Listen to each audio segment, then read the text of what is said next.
मैं शिव वर्मा एक बार पुनः फिर से आप सभी स्टूडेंट्स का अपने YouTube चैनल पर हार्दिक स्वागत करता हूं। स्टूडेंट्स, आप सभी लोगों को आब्यू से प्रश्नावली 4.2 तक के सारे क्वेश्चनों को बताया जा चुका है। आज हमें प्रश्नावली 4.3 के क्वेश्चनों को बताना है बालाजी प्रकाशन बुक से। तो जो भी स्टूडेंट्स हमारे YouTube चैनल पर नए हैं वो चैनल को सब्सक्राइब कर लें, और अगर इसकी पिछली क्लासों को उन्होंने नहीं देखा है तो डिस्क्रिप्शन में लिंक दिया गया है, वहाँ से आप उन पिछली क्लासों को देख सकते हो और अपनी पढ़ाई को जारी कर सकते हो। तो जो स्टूडेंट्स हमारे यूट्यूब चैनल पर रेगुलर बने हुए हैं उन लोगों से रिक्वेस्ट है कि आप उन स्टूडेंट्स को इस वीडियो को फॉरवर्ड करो जिन लोगों को इसकी आवश्यकता है, जिससे वो लोग भी इन क्लासों को ज्वाइन कर सकें और अपनी पढ़ाई को जारी कर सकें। अगर आप किसी के लिए कोई वर्क करते हो तो इससे अच्छी कोई बात नहीं है। जैसे मैं आप लोगों के लिए यूट्यूब चैनल पर वर्क कर रहा हूँ, वैसे आप लोग भी हमारे लिए यही वर्क कर सकते हो कि आप अपने दोस्तों को इस वीडियो को जितना अधिक हो सके उतना अधिक फॉरवर्ड किया करो, और वीडियो पसंद आया करे तो वीडियो को लाइक कर दिया करो, जिससे हमें एक प्रेरणा मिलती है आगे अच्छी वीडियो बनाने की। तो चलिए स्टार्ट करते हैं अपनी प्रश्नावली को। सबसे पहले यहाँ पर हम जानेंगे कि किसी प्राप्त आब्यू का हम परिवर्त आब्यू कैसे निकालते हैं। परिवर्त आब्यू को हम बोलते हैं ट्रांसपोज मैट्रिक्स। तो चलिए जान लेते हैं सबसे पहले परिवर्त आब्यू क्या होता है। एग्जाम्पल लेकर आपको समझाएंगे तो ज़्यादा समझ में आएगा। मान लीजिए हमें एक आब्यू A प्राप्त है 1 2 3 4 5 6। एक आब्यू हमें प्राप्त है जिसमें 3 कॉलम हैं और 2 रो हैं। तो परिवर्त आब्यू क्या होता है, किसी प्राप्त आब्यू के रो को कॉलम में और कॉलम को यदि रो में परिवर्तित कर दिया जाए तो जो आब्यू हमें प्राप्त होगा वो उस दिए गए आब्यू का परिवर्त आब्यू या ट्रांसपोज आब्यू होगा। और परिवर्त आब्यू को ए टी या ए डैश से लिखा जाता है। इसको हम बोलते हैं परिवर्त आब्यू या ट्रांसपोज आब्यू। अक्सर तुम्हारी किताब में ए डैश से परिवर्त आब्यू को दर्शाया जाता है। ए डैश का मतलब होता है किसी प्राप्त आब्यू का परिवर्त आब्यू निकालना। तो परिवर्त आब्यू निकालने के लिए अभी आप लोगों को हमने बताया कि जो रो है उसको हम कॉलम में बदल देंगे। तो रो हमारी 1 2 3 है और इसको हम कॉलम में बदलेंगे तो ये 1 2 3। इस पड़ी लाइन को यदि हम खड़ी लाइन में बदलेंगे तो 4 5 6, ये खड़ी लाइन में हो जाएगा 4 5 6। तो दोनों पड़ी लाइनों को हमने खड़ी लाइनों में बदल दिया। तो जो ये प्राप्त आब्यू हुआ वो इस आब्यू का परिवर्त आब्यू हुआ। क्या हुआ? परिवर्त आब्यू। तो आई होप आप लोगों को ये बात समझ में आई होगी कि किसी प्राप्त आब्यू का हम परिवर्त आब्यू कैसे निकालते हैं। फॉर एग्जांपल के लिए एक आब्यू और ले लेते हैं। एक B आब्यू दिया है 0 1 2 और 3, 2 क्रॉस 2 का आब्यू दिया है, और हमें बोल दिया जाए कि B डैश या B की पावर T, जिसे B ट्रांसपोज बोलते हो, उसका मान निकालना हो तो कैसे निकालोगे? तो B डैश का मतलब होता है परिवर्त आब्यू या ट्रांसपोज आब्यू, अर्थात यहाँ पर जो रो हैं उनको कॉलम में बदलना है। तो 0 1 ऐसे रो हैं तो 0 1 खड़ी लाइन में लिखना है। 2 3 पड़ी लाइन में लिखा है, इसको खड़ी लाइन में लिख दीजिए 2 3। अब जो ये प्राप्त आब्यू है ये इस दिए गए आब्यू का परिवर्त आब्यू कहलाएगा। तो ये कॉन्सेप्ट आप लोगों को समझ में आया होगा। अब आप लोगों को हम कुछ बताएंगे सममित आब्यू, विषम सममित आब्यू और समकोणाकार आब्यू क्या होते हैं। तो इसको हम रफ करते हैं, फिर आप लोगों को हम सममित आब्यू के बारे में बताते हैं कि सममित आब्यू क्या होता है। तो सममित आब्यू को हम बोलते हैं सिमेट्रिक मैट्रिक्स। एक ऐसा वर्ग आब्यू सममित आब्यू कहलाता है जिसका परिवर्त आब्यू निकालने पर उसके अंकों में कोई परिवर्तन नहीं होता है। यहाँ पर हमने 2 एग्जाम्पल लिए हैं, एक A मैट्रिक्स लिया है, एक B मैट्रिक्स लिया है। इस मैट्रिक्स का यदि हम परिवर्त आब्यू निकालेंगे अर्थात ए डैश निकालेंगे तो रो को कॉलम में बदल देते हैं तभी तो परिवर्त आब्यू हमें प्राप्त होता है, अभी बताया। तो इसकी रो को आप कॉलम में बदल के देख लीजिए 1 3 5, 3 2 0 को आप खड़ी लाइन में बदल दीजिए 3 2 0, 5 0 -1 5 0 -1। अब आप देख सकते हो कि जो आपको मैट्रिक्स प्राप्त हुआ है इनके अंकों में कोई परिवर्तन नहीं हुआ। 1 3 5 1 3 5, 3 2 0 3 2 0, 5 0 -1 5 0 -1। कहने का मतलब एक ऐसा वर्ग आब्यू जिसके रो को कॉलम में बदलने पर और कॉलम को रो में बदलने पर आब्यू के मान में कोई परिवर्तन ना हो, वह आब्यू हमारा सिमेट्रिक आब्यू कहलाता है या सममित आब्यू कहलाता है। दूसरा एग्जाम्पल आपके सामने लिया गया है जो कि 2 क्रॉस 2 का है, और याद रखना सममित आव्यूह हमारा वर्ग आव्यूह होना चाहिए जिसके रो और कॉलम आपस में बराबर हो। यहाँ पर आपको 2x2 का आव्यूह लिया गया है। अगर यहाँ पर बी डैश की वैल्यू फाइंड करेंगे तो 1 3 बड़ी लाइन है, इसको खड़ी लाइन में हमने व्यक्त कर दिया। 3 2 बड़ी लाइन है, इसको हमने खड़ी लाइन में व्यक्त कर दिया। अब इस आव्यूह का ये आव्यूह जो प्राप्त हुआ वो एक परिवर्त आव्यूह है या ट्रांसपोज आव्यूह है। ठीक है, अब ये जो आव्यूह प्राप्त हुआ है इसके मान में कोई परिवर्तन नहीं हुआ। आप देख सकते हो 1 3 1 3 3 0 3 0, जैसे आव्यूह लिखा था वैसे ही लिखा है। तो इस प्रकार के आव्यूह को हम क्या बोलते हैं? सममित आव्यूह बोलते हैं या सिमेट्रिक आव्यूह बोलते हैं। तो ये बात आप लोगों को समझ में आ गई होगी। अब आप लोगों को हम विषम सममित आव्यूह के बारे में बता देते हैं। तो इसको हम थोड़ा रफ करते हैं। नेक्स्ट आव्यूह हमारा होता है विषम सममित आव्यूह। विषम सममित आव्यूह क्या होता है? एक ऐसा वर्ग आव्यूह जिसके रो को कॉलम में बदलने पर या कॉलम को रो में बदलने पर, अर्थात उसका परिवर्त आव्यूह निकालने पर जो आव्यूह आना चाहिए वह पहले का ऋणात्मक आव्यूह आना चाहिए। ऋणात्मक आव्यूह हमने निकालना आपको बताया भी है कि किसी प्राप्त आव्यूह का ऋणात्मक आव्यूह कैसे निकालते हैं, माइनस कॉमन ले लिया जाए। तो यहाँ पर जैसे हमने इसका परिवर्त आव्यूह निकाला अर्थात ए डैश की वैल्यू, तो देखिए कितनी आई 0 2 -1। बड़ी लाइन को हमने खड़ी लाइन बना दिया, दूसरी वाली बड़ी लाइन को -2 0 -3 -2 0 -3 बड़ी लाइन में कर दिया। तीसरी बड़ी लाइन को हमने खड़ी लाइन में कर दिया 1 3 0 1 3 0। तो जो ए डैश हमारा प्राप्त हुआ है वो पहले जैसा मैट्रिक्स अब नहीं रह गया। तो हम क्या करेंगे, ए डैश में माइनस कॉमन ले लेंगे। तो देख सकते हैं यहाँ पर ये 0 -2 ये प्लस का 2 हो जाएगा, प्लस का 1 ये माइनस का 1 हो जाएगा, प्लस का 2 माइनस का 2 हो जाएगा, 0 0 प्लस का 3 माइनस का 3 हो जाएगा, और माइनस का 1 प्लस का 1 हो जाएगा, माइनस का 3 प्लस का 3 हो जाएगा, और 0 ये आपका 0 हो गया। तो आप देख सकते हो कि जो ये आव्यूह प्राप्त हुआ ये पुनः आपका पहले जैसे मैट्रिक्स का मान हो गया। तो ये आपका हो जाएगा ए डैश इक्वल टू -a, या इसको हम ऐसे भी लिख सकते हैं, या a इक्वल टू आपका होना चाहिए माइनस का ए डैश। इस माइनस को इधर भेजेंगे दूसरे पक्ष में, तो जो मैट्रिक्स ए का मान होना चाहिए वो प्राप्त परिवर्त आव्यूह का ऋणात्मक मान होना चाहिए, वह हमारा होता है विषम सममित आव्यूह। अभी ये बात कंफर्म आपको नहीं होगी, इसलिए हम दूसरा एग्जाम्पल आपको लेते हैं। यहाँ पर b एक आव्यूह दिया हुआ है जिसका हम b डैश फाइंड करते हैं। तो बड़ी लाइन 0 2 है, इसको हम खड़ी लाइन में बदल देंगे। दूसरी बड़ी लाइन -2 0 है, इसको -2 0 लिख दिया हमने। अगर इसमें हम माइनस कॉमन ले लें तो ये हो जाएगा 0 2 -2 0। जो माइनस का था वो प्लस का हो गया, जो प्लस का था वो माइनस का हो गया। माइनस कॉमन लेने पर ये तो होता है। तो हम कह सकते हैं कि जो b डैश की वैल्यू यहाँ पर आई माइनस, ये वैल्यू देख सकते हो आप पहले b के बराबर हो गई। तो ये आ गया b dash equal to -b, या आप कह सकते हो b इक्वल टू माइनस का b डैश। अर्थात एक प्राप्त वर्ग आव्यूह विषम सममित आव्यूह जिसको हम बोलते हैं स्क्यू सिमेट्रिक आव्यूह, वो तब कहलाता है यदि उसका परिवर्त आव्यूह निकाला जाए और वो पहले प्राप्त आव्यूह का ऋणात्मक आव्यूह प्राप्त हो जाए, तो वह आव्यूह हमारा विषम सममित आव्यूह होता है। आई बात समझ में? अर्थात किसी प्राप्त मैट्रिक्स के रो को कॉलम में बदलने पर और कॉलम को रो में बदलने पर जो मैट्रिक्स प्राप्त होना चाहिए वो ऋणात्मक आना चाहिए पहले का, तो वह आव्यूह हमारा विषम सममित आव्यूह होता है। अब हम तीसरे प्रकार के आव्यूह के बारे में बात करते हैं, समकोणाकार आव्यूह क्या होता है। इसी वक्त यहीं पर हम डिस्कशन किए देते हैं, उसके लिए कोई एग्जाम्पल हमें नहीं लेना है, आपको सिर्फ समझाना है कि समकोणाकार आव्यूह होता क्या है, जिसको हम बोलते हैं ऑर्थोगोनल मैट्रिक्स। समकोणाकार आव्यूह,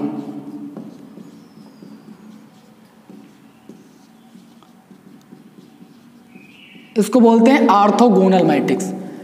अर्थात एक आव्यूह ए दिया हो और उसका परिवर्त आव्यूह निकालेंगे तो ए डैश प्राप्त होगा।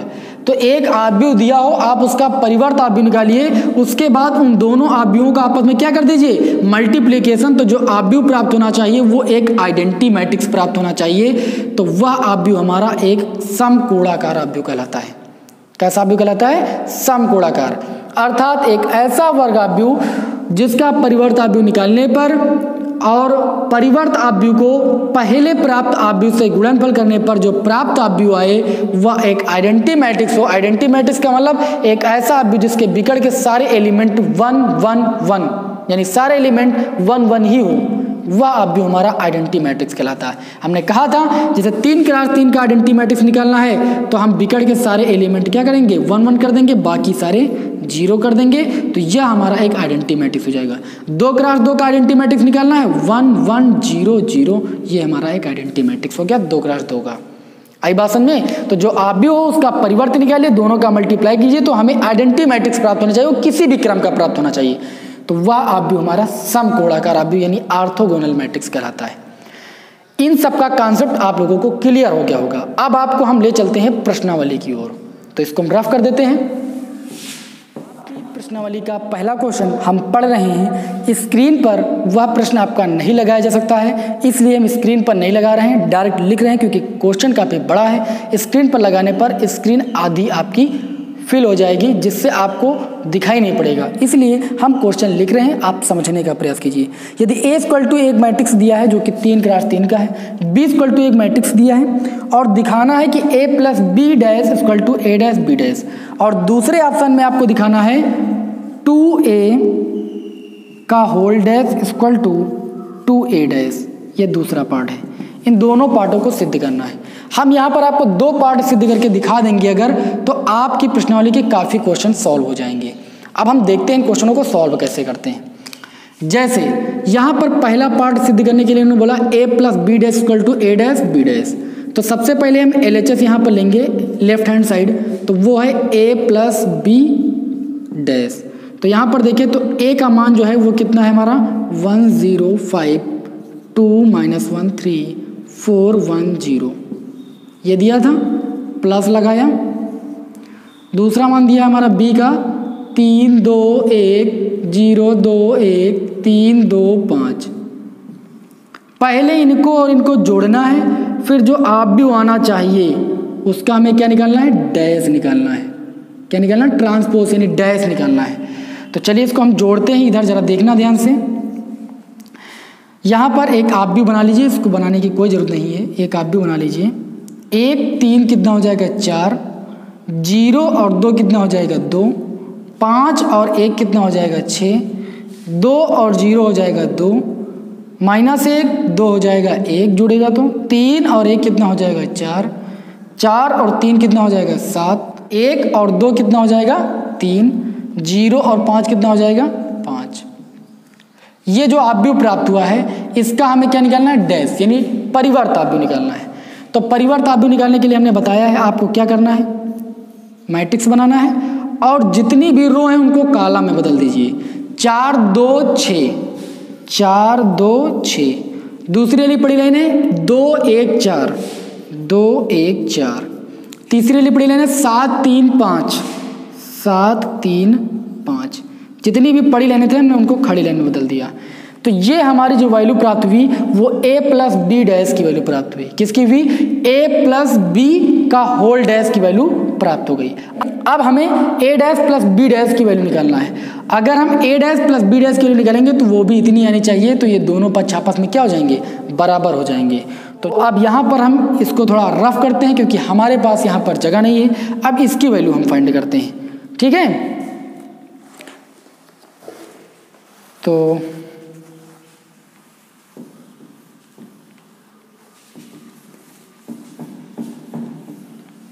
ये लिखा है क्योंकि LHS में आया हुआ है जिससे आप याद रख सको। अब हमें RHS की वैल्यू निकालना है। RHS की वैल्यू A' + B'। A की वैल्यू जो दी हुई है उसको पहले A' बना लो, तो A' की वैल्यू के लिए रो को आप किस में बदलोगे, कॉलम में। तो चलिए 1 0 5 1 0 5 2 -1 3 2 -1 3 4 1 0 4 1 0। अब ये A की वैल्यू थी, ये A' में परिवर्तित हो गई। फिर प्लस B' की वैल्यू निकालना है, तो इसका भी आप परिवर्त आव्यूह निकाल लीजिए। 3 2 1 3 2 1 0 2 1 0 2 1 3 2 5 3 2 5। इनको आप जोड़ लीजिए। जब आप जोड़ोगे तो 1 3 कितना हो जाएगा 4, 2 0 कितना हो जाएगा 2, 4 3 कितना हो जाएगा 7, 0 2 कितना हो जाएगा 2, -1 2 कितना हो जाएगा 1, 1 और 2 कितना हो जाएगा 3, और 5 और 1 कितना हो जाएगा 6, और 3 1 कितना हो जाएगा 4, और 0 5 कितना हो जाएगा 5। अब आप देख सकते हो ये RHS की वैल्यू आई है, ये LHS की वैल्यू आई है, दोनों वैल्यू आपकी सेम है या नहीं। तो हम कह सकते हैं इस प्रकार जो a प्लस बी के होल डैश की वैल्यू होगी वो a dash plus b dash के इक्वल होगी। और यही हमें क्या करना था, यही हमें प्रूव करना था। तो ये पहला पार्ट आप लोगों को समझ में आया होगा। अब हम आपको इसी वक्त दूसरा पार्ट भी यहीं पर सिद्ध करके दिखाई दे रहे हैं। तो इसको हम रफ कर रहे हैं, आप इसको उतार लीजिए।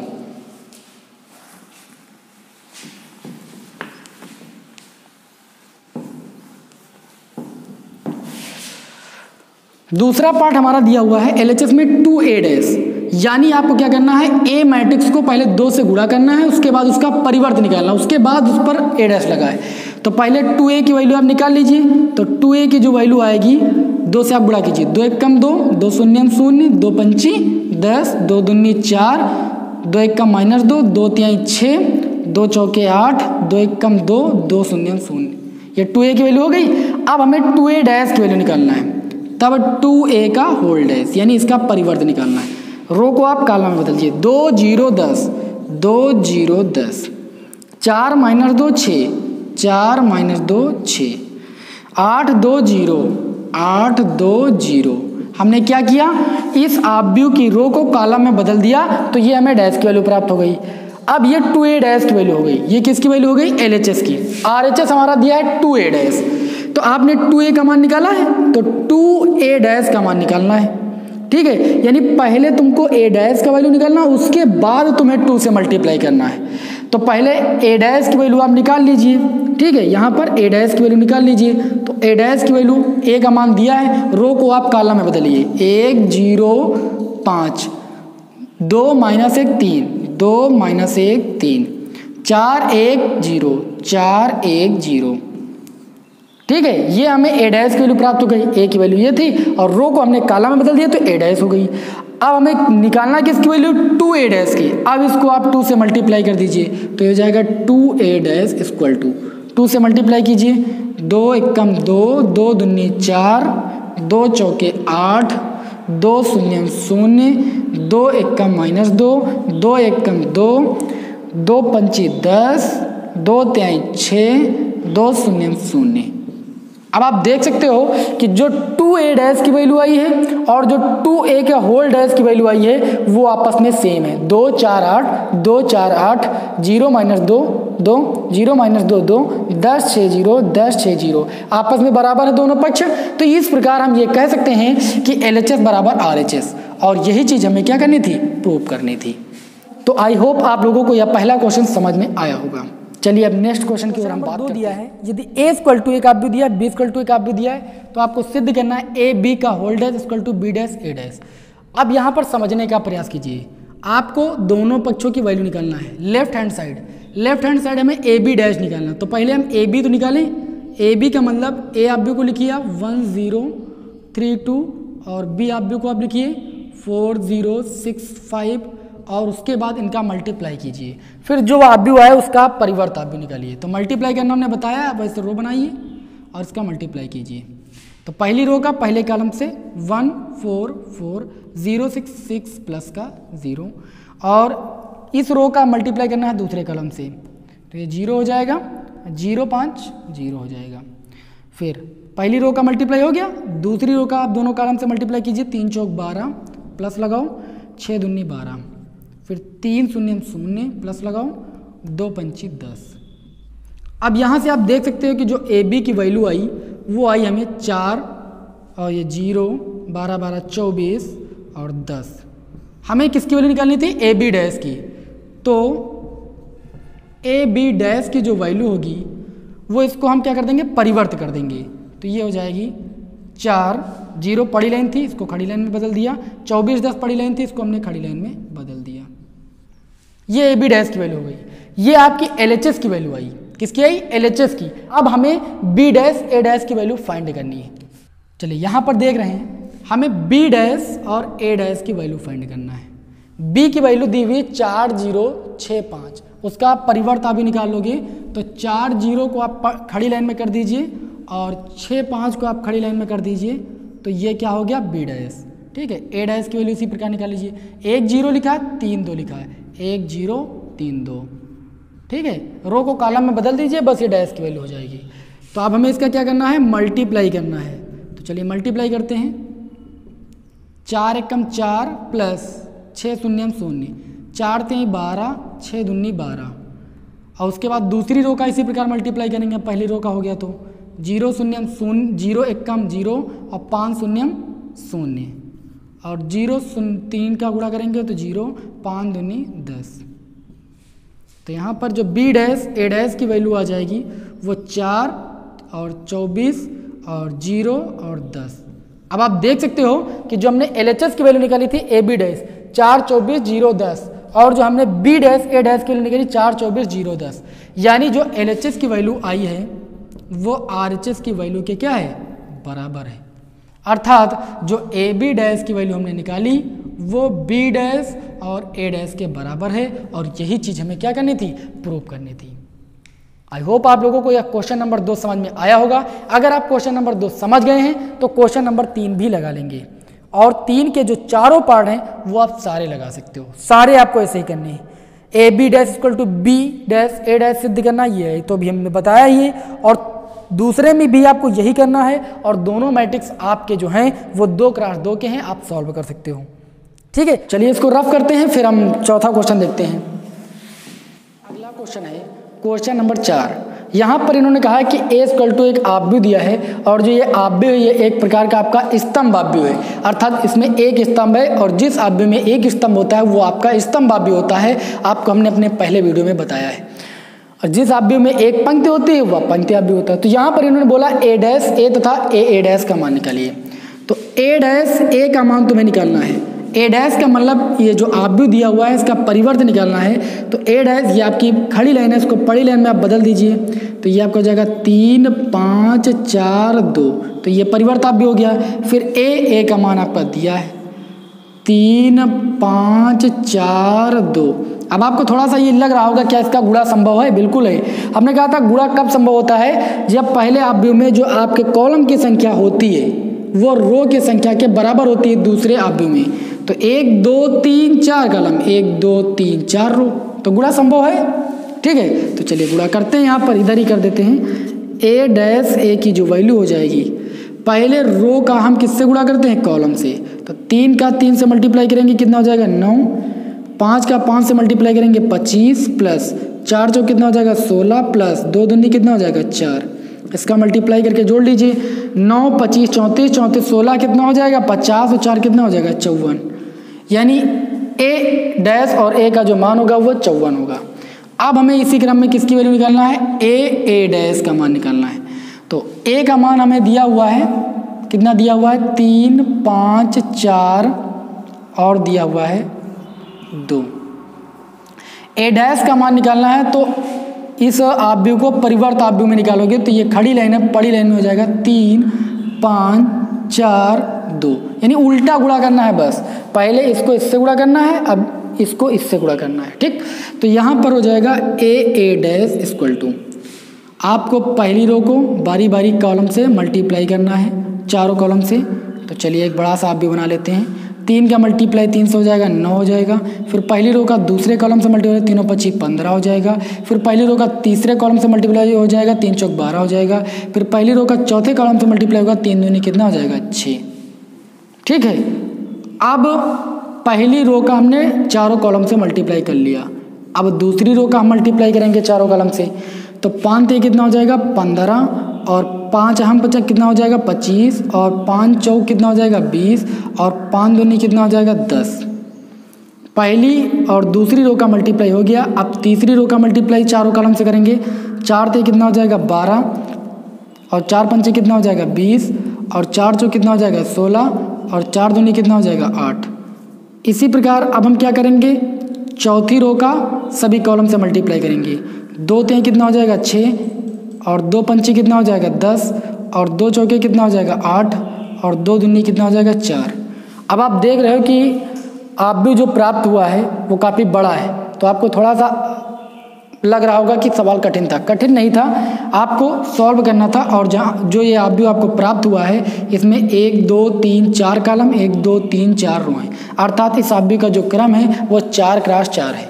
ठीक है, तो क्रम हमने आपको बताया था कि आव्यूह का जो गुणनफल होता है वो क्रम विनिमय नियम का पालन नहीं करता है। आप देख सकते हो यहाँ पर इन दोनों को हमने गुणा किया तो एक ही अंक में आंसर प्राप्त हुआ, और इन दोनों का क्रम थोड़ा चेंज कर दिया तो कितना बड़े आव्यूह के रूप में मान प्राप्त हो गया। ठीक है, तो हमेशा याद रखना कि आव्यूहों का जो गुणनफल होता है वो क्रम विनिमय नियम का पालन नहीं करता है। तो ये क्वेश्चन नंबर 4 आप लोगों को समझ में आया होगा। अब आगे की क्वेश्चन को और देखते हैं, तब तक इसको हम रफ करते हैं, आप इसको नोट कर लीजिए। क्वेश्चन नंबर 5 आपका दिया हुआ है, यदि एक आव्यूह ए दिया है जो कि 2x2 का है और दूसरा आव्यूह बी दिया है जो कि आपका 2x3 का है, ठीक है, जिसमें 2 कॉलम और 3 रो हैं, तो आपको वैल्यू निकालना है ए बी डैश तथा बी ए का मान निकालना है। तो ए बी डैश की वैल्यू आप निकाल सकते हो, ए का मान वैसे रख देना, बी डैश का मतलब दूसरे आव्यूह का परिवर्त आव्यूह निकालना है और दोनों को मल्टीप्लाई कर देना है। इतना कार्य आप कर सकते हो। दूसरे आव्यूह में बी ए निकालना है, यानी बी को ए से मल्टीप्लाई करना है, तो जो दूसरा आव्यूह है उसमें कॉलम की संख्या 2 है और जो पहला आव्यूह है उसमें भी रो की संख्या 2 है, उसका भी गुणनफल संभव है, आप दोनों का गुणा कर सकते हो। क्वेश्चन नंबर जो 6 है उसको मैं आप लोगों को लगा के बता रहा हूँ। यहाँ पर 2 पार्ट दिए हुए हैं, जिनमें से हमने अभी पहला पार्ट आप लोगों को जो है क्वेश्चन नंबर शायद पहले के पहले पार्ट में कराया है। वहाँ पर डैश लगा, यहाँ पर ट्रांसपोज लगा है। ट्रांसपोज और डैश का मतलब ही होता है परिवर्त आव्यूह, हमने बताया है। ये मत समझना कि टी लगा है तो कुछ और है, टी का मतलब डैश ही यानी परिवर्त आव्यूह ही निकालना है। तो 6 का जो पहला पार्ट है वो क्वेश्चन नंबर पहले के पहला पार्ट है, और जो क्वेश्चन नंबर 6 का दूसरा पार्ट है उसको मैं आप लोगों को सॉल्व करके दिखा रहा हूँ। ठीक है, तो 6 का जो पहला पार्ट है वो आप कर लोगे, दूसरा पार्ट हमें करना है जिसमें हमें दिखाना है a b transpose equal to b transpose और ए ट्रांसपोज। ये वही चीज़ है, ए डैश ही है, बाकी कुछ है नहीं।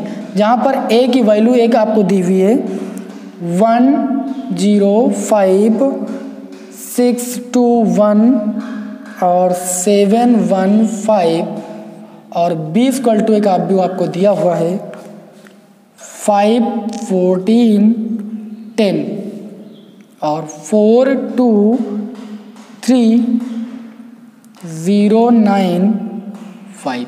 2 आव्यूह ए और बी का मान दिया हुआ है, तुम्हें वैल्यू किसकी फाइंड करना है, a b transpose equal to b transpose a transpose, यानी पहले तुम्हें ए बी का मान निकालना है। तो चलिए ए बी का मान निकाल लेते हैं। ए का मान दिया हुआ है 105,621,715 और बी का मान आपको दिया हुआ है 51410 423,095। क्या करना है तुम्हें, इसका पहले मल्टीप्लाई करना है, उसके बाद इसका परिवर्त आव्यूह निकालना है। तो चलिए मल्टीप्लाई हम कर लेते हैं तुरंत 2 मिनट में। कैसे करते हैं ध्यान से समझिए। 1 का मल्टीप्लाई 5 से करेंगे 5, प्लस 0 का मल्टीप्लाई 4 से करेंगे 0, 5 का मल्टीप्लाई 0 से करेंगे 0। पहली रो का पहले कलम से हो गया, अब पहली रो का दूसरे कलम से करेंगे। 14 एकम कितना हो जाएगा 14, और 0 2 का गुणा 0, 5 और 9 45, डायरेक्ट मैं लिख रहा हूँ 45। फिर पहली रो का तीसरे कॉलम से मल्टीप्लाई करेंगे 1 और 10 का गुणा कितना हो जाएगा 10, और 0 3 का गुणा 0, 5 और 5 का गुणा हो जाएगा आपका 25। समझते हो ना। अब आपको क्या करना है, पहली रो का मल्टीप्लाई हो गया, अब आपको दूसरी रो का मल्टीप्लाई करना है। 6 5 का गुणा हो जाएगा 30, प्लस 2 4 का गुणा हो जाएगा 8, 1 और 0 का गुणा हो जाएगा 0, नहीं लिखते हैं। 6 और 14 कितना होता है 84, और प्लस 2 और 2 का मल्टीप्लाई 4, प्लस 1 और 9 का मल्टीप्लाई 9। ठीक, फिर आपको क्या करना है, इसी दूसरी रो का मल्टीप्लाई तीसरे कॉलम से करना है। 6 धाम 60, प्लस 2 और 3 का मल्टीप्लाई 6, प्लस 1 और 5 का मल्टीप्लाई 5। आई बात समझे। अब दूसरी रो का मल्टीप्लाई हो गया है तो हम तीसरी रो का मल्टीप्लाई तीनों कॉलम से करेंगे। 7 25 कितना हो जाएगा 35, प्लस 1 चौके 4, प्लस 5 शून्य 0, तो ये हो जाएगा 0। 7 और 14 14 छंग 84, 14 7 98, तो ये आपका हो जाएगा 98, प्लस 1 और 2 का गुणा हो जाएगा 2, प्लस 5 और 9 का गुणा हो जाएगा 45। इसी प्रकार 7 और 10 का गुणा हो जाएगा 70 प्लस 1 और 3 का गुणा हो जाएगा 3 और 5 और 5 का गुणा हो जाएगा 25। आई बात समझ में? तो अब आपको क्या करना है, तो यहाँ पर ए बी की जो वैल्यू आपकी आई वो आपकी आई 5005। 14 और 45 जोड़ना है तो 5 4 कितना हो जाएगा 9 और 4 और 1 कितना हो जाएगा 5 यानी 59। 25 10 आपका 35 हो जाएगा। 30 8 आपका 38 हो जाएगा। 84 4 88, 88 8 96, 1 97 आपका हो जाएगा। 60 6 66 और 5 71 हो जाएगा आपका। 35 4 आपका 39 हो जाएगा। 98 200 और 45 145 हो जाएगा। और 70 25, 70 और 25 95 हो जाएगा। 95 और 3 98 हो जाएगा। तो ये आपका हो गया। ये ए बी की वैल्यू प्राप्त हुई। तुम्हें किसकी निकालनी थी? ए बी ट्रांसपोज यानी ए बी डैश की वैल्यू निकालनी थी। तो यहाँ पर लिखना, तो ए बी ट्रांसपोज की जो वैल्यू हो जाएगी, इसकी रो को कॉलम में बदल दीजिए 5 59 35, 5 59 35 कॉलम में बदल दिया। 38 97 71, 38 97 71 इस रो को कॉलम में बदलिए 39 145 98। अब आपको यहाँ पर जो वैल्यू प्राप्त हुई है वो ए बी ट्रांसपोज की वैल्यू प्राप्त हुई है। किसकी वैल्यू प्राप्त हुई है? ए बी ट्रांसपोज की वैल्यू। अब तुमको वैल्यू निकालना बी ट्रांसपोज और ए ट्रांसपोज की वैल्यू। तो ये वैल्यू मैं आपको यहाँ पर लिखी रहने देता हूँ। ये एलएचएस की वैल्यू हो गई, आरएचएस की वैल्यू आपको निकाल के बता रहा हूँ, तो ध्यान से देखिएगा।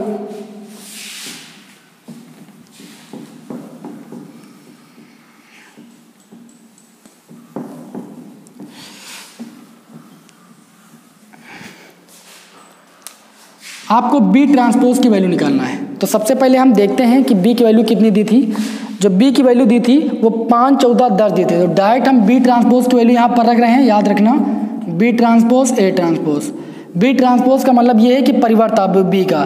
तो 5 14 10 रो में लिखा था, इसको कॉलम में ले लेंगे 5 14 10। ये बी ट्रांसपोज की वैल्यू हम लिख रहे हैं 4 2 3, तो हो जाएगा 4 2 3।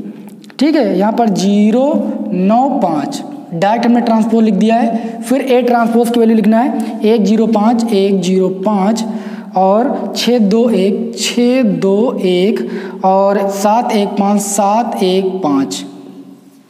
ठीक है, अब यहाँ पर आपको इसको क्या करना है? मल्टीप्लाई करना है। तो चलिए मल्टीप्लाई कर लेते हैं। बी ट्रांसपोज ए ट्रांसपोज की जो वैल्यू आती है उसको देख लेते हैं हम। ठीक है, तो थोड़ा बढ़ा के लिखते हैं। तो पहली रो का मल्टीप्लाई तीनों कॉलम से आपको बारी बारी से करना है। 5 1 5 प्लस लगाओ 4 0 0 और ये 0 0 हो जाएगा। फिर पहली रो का दूसरे कॉलम से कीजिए। 5 1 आपका 30 हो जाएगा, प्लस 4 2 8 प्लस 0 1 कम 0। फिर पहली रो का तीसरे कॉलम से करोगे 5 7 35 और प्लस 4 1 कम 4 और प्लस 0 5 का गुणा करोगे तो 0 आ जाएगा।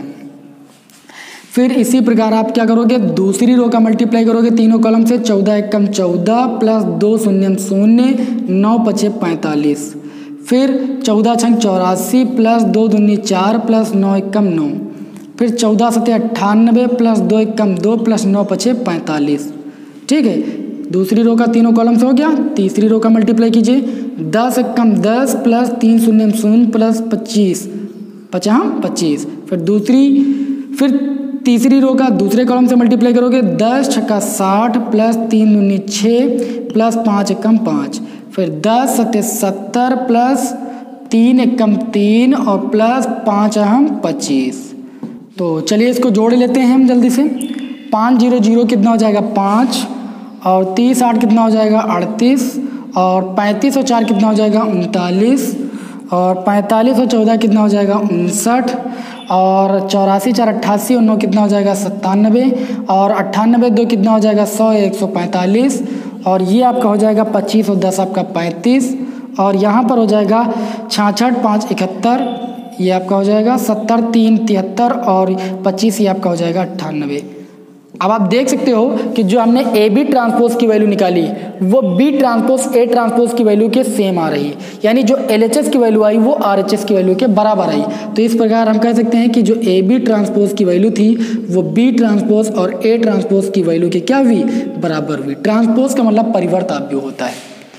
ठीक है, तो आई होप आप लोगों को यह क्वेश्चन समझ में आ रहे होंगे। ठीक है, तो अब आगे देख लेते हैं क्वेश्चन हम। क्वेश्चन नंबर हमारा 6 हो गया। क्वेश्चन नंबर 7 आप लोग लगा सकते हो, बिल्कुल यही करना है। पहले ए बी का गुणा करना है, फिर उसका क्या परिवर्त निकाल लेना है। और जैसे सवाल ये बताया है, ये मान लीजिए बस ए बी डैश हो गया यहाँ पर, और यहाँ पर बी डैश ए डैश हो गया है। और डैश का मतलब ट्रांसपोज ही होता है, चाहे ट्रांसपोज बोलो चाहे डैश बोलो।